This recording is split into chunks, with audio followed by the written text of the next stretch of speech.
The confusion of travel in the new normal. Are you confused? I'll say it again.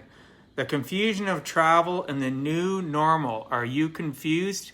Well, I've done quite a bit of research and looking today in regards to travel between the US and Canada, Canada and the US, and certain things were lifted in regards to traveling to Hawaii today, which is good news for me considering we had booked, a friend of mine had booked a trip to go to Hawaii in November, well before COVID lockdown. So that's kind of exciting. The only thing that's kind of, I guess it's a good thing and a bad thing, get to travel there, but I come back to Canada, I have to isolate for 14 days. From the moment I get off the plane, I have to go through a check-in progress, pardon me, and let them know exactly, where I'm going to be, etc., etc. The thing that was kind of shocking was to find out if you don't follow the quarantine and they find out what kind of consequences you can have. So I got it right up here from the Canadian website. It says violating the Quarantine Act will put you up to 6 months in prison and or $750,000 in fines. Can you say, ouch? So yes, I understand why they want you to quarantine, but honestly, is a typical person that saves to go on a holiday, that goes to Hawaii or goes to wherever you're traveling, can you afford 6 months in jail or $750,000 fine? I don't think so. So is it to deter people from traveling? So the 2-week quarantine, I get it. They're worried about people bringing the virus back. And this is by air, right? So we haven't even talked about land yet. So now all of a sudden, you also have, if they find out that you break the mandatory quarantine or isolation, and it seriously harms another individual or it results in death. So let's say you break you go to Hawaii, you came back to Canada, you got your 2 weeks quarantine and you decide to break that quarantine. They find out about it and somebody gets sick and or dies on top of that.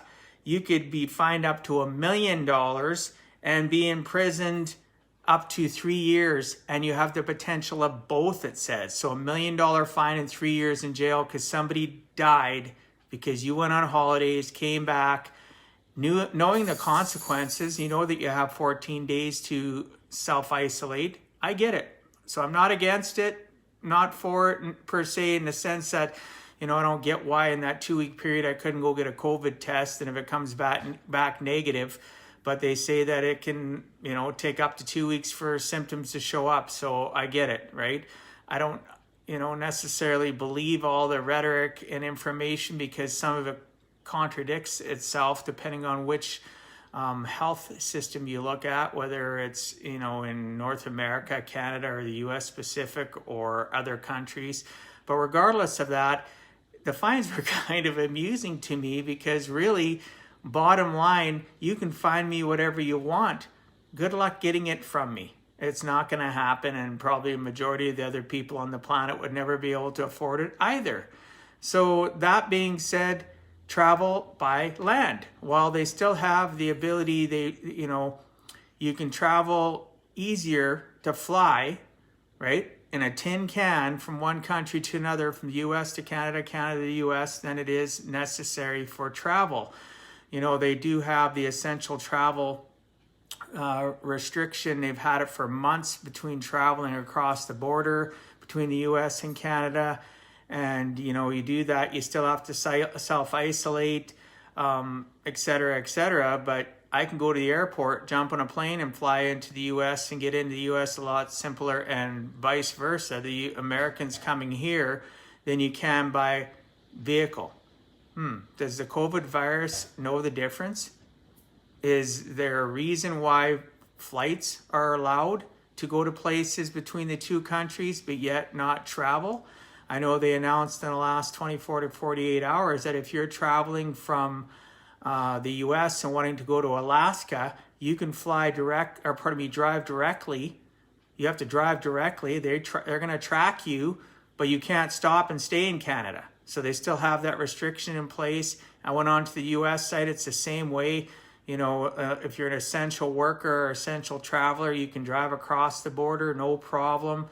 You can go wherever if you can prove that you need to essentially be there. If you're just traveling for a holiday, forget it. So the restrictions for holiday traveling via the vehicle, because obviously the coronavirus doesn't know the difference between being in a tin can plane with a bunch of people and recirculated air and their so-called HEPA filter system, blah, blah, blah. So, you know, I'm confused. Like, why is there different rules between air and land? If you have restrictions for Americans that want to go to Alaska, not being able to stop in Canada because you're worried about COVID, right? And you're worried about people traveling from Canada to the US for the same reason.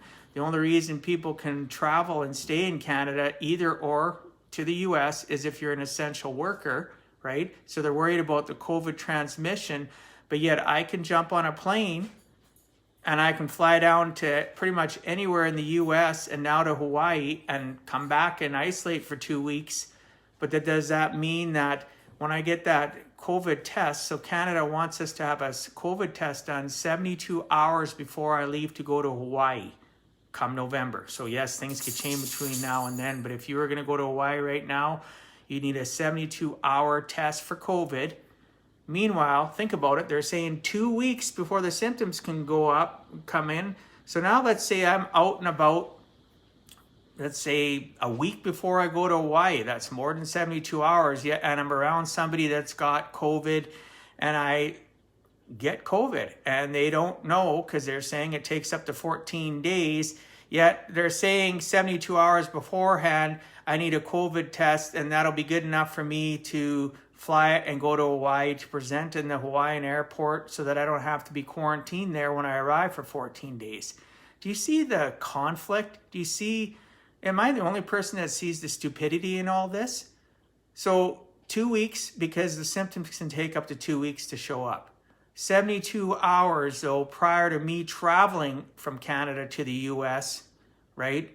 Specifically Hawaii, a COVID test is going to be valid to say that I don't have it. But yet, meanwhile, both countries say it takes 14 days for the symptoms to show, and the reason why they, specifically in Canada, want you to self-isolate if you're coming back from anywhere in the world, right? But we're specifically talking about our sister country, the US, our brothers and sisters from the US. So anyway, just food for thought. Don't get it. Right? Lockdown shit, traveling for vehicles, except for essential services, because, you know, COVID's really smart. It's intellectual. It knows that, you know, it's not going to happen if essential workers come back and forth. If you're traveling for holidays, it's for sure going to happen. If you get on a plane and you're going to fly to the US, right? Come on over. You don't have to isolate. You can come into the US, except for Hawaii right now. You can come into the US and stay here for however long. When you come back to Canada, you're going to have to lock yourself up for 2 weeks because it takes 2 weeks to, you know, show up. But yet back to the Hawaii comment, I got to have a COVID test done 72 hours beforehand, but yet literally a week prior, I could have contracted it. It's not showing up yet. It takes up 2 weeks to show up, but yet they'll let me get a COVID test that says I don't have COVID 72 hours prior and I can fly into Hawaii. Oh my gosh, the confusion to travel anywhere, the logic behind all of it is absolutely asinine. And why do I talk to you about all this stuff? Because I want you to give a heck. I want you to research and look. And I wouldn't have spent more time on it today if it wouldn't have been for my sister sending me a link, my sister Suzette, in regards to the fact that Hawaii's opened up. As long as you have a COVID test done 72 hours ahead of time, the Hawaiian governor says, come on in. You can come on in. But yet there's contradicting stuff that says it takes up to 2 weeks for the COVID to can show up in your body. Okay. I just don't get it. And anyway, I'll follow whatever rules I have to so that I can continue to travel. I also have a trip booked to go to Utah for a conference in October. So I know when I come back, that's 2 weeks of isolation. That 2 weeks is gone, and then shortly after the fact, I'm taking off to Hawaii the beginning of November. And yeah, so I'm going to spend a month of 2020 in isolation. I hope a lot of you want a Zoom call with me and visit. I'd really like it.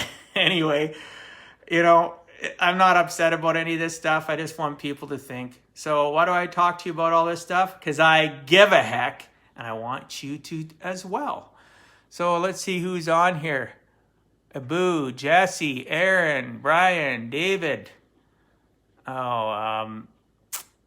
Aptly Dear. I'm not sure if that's who you are specifically on Instagram, but I appreciate you all listening to me on my soapbox. I'm getting off now for the rest of the day. I hope you have a fantastic evening, and I look forward to talking to you tomorrow. God bless and peace out.